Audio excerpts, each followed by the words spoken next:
स्त्रियांच्या या समतेच्या लढ्यामध्ये आदिवासी नेहमी सर्वात पुढे।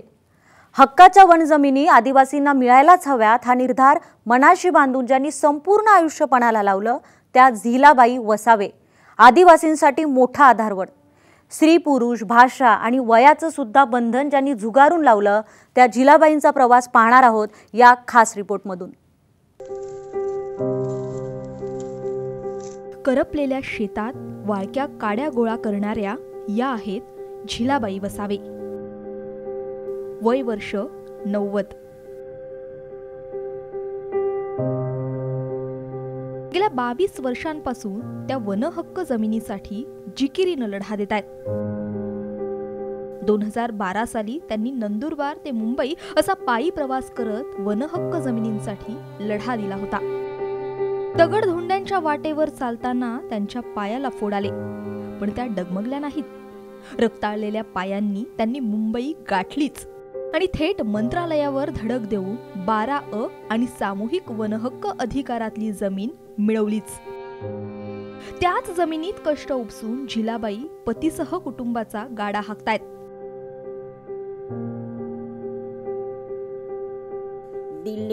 दिल्ली, मुंबई, अहमदाबाद असं राज्याच्या आणि देशाच्या राजधानीच्या ठिकाणी जाऊन त्या सरकारला आम्ही हलवलंय, संघर्ष केलाय आणि मग हे यश आम्ही आमच्या गावात खेचून आणलं।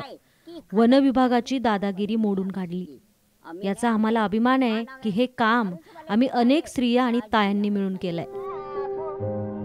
झिलाबाईंचा एल्गार महाराष्ट्रभर अनेक आंदोलनांमधून गरजलाय।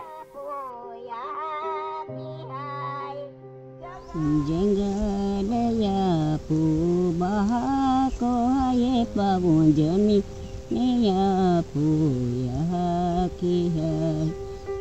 ही अशी प्रेरणादायी गाणी स्वतः रचून स्वतः गात झिलाबाई आंदोलनाचा वणवा चेतवतात।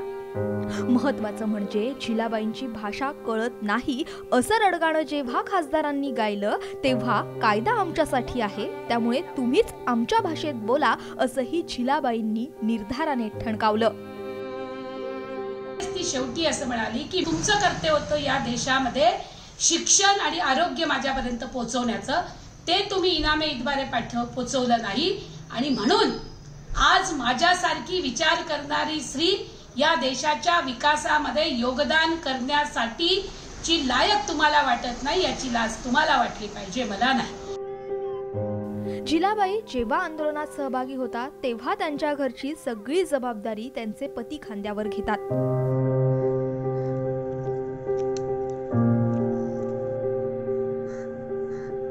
झिलाबाईंनी वनहक्क जमिनीसाठी उभारलेल्या लढ्याबाबत बोलताना त्यांचे पती गिमल्या वसावेंचा अभिमान डोळ्यांमध्ये झिरपत राहतो।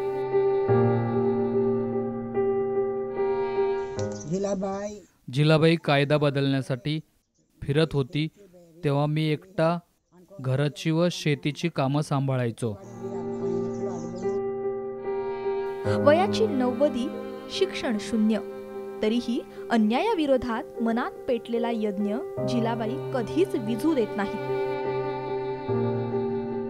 अन्याय करणाऱ्या सरकारी नियमांना आंदोलनाच्या धगीत जाळत आदिवासींना हक्काच्या जमिनीची ऊब देणाऱ्या झिलाबाई म्हणूनच सगळ्यांसाठी मोठा आदर्श आहेत।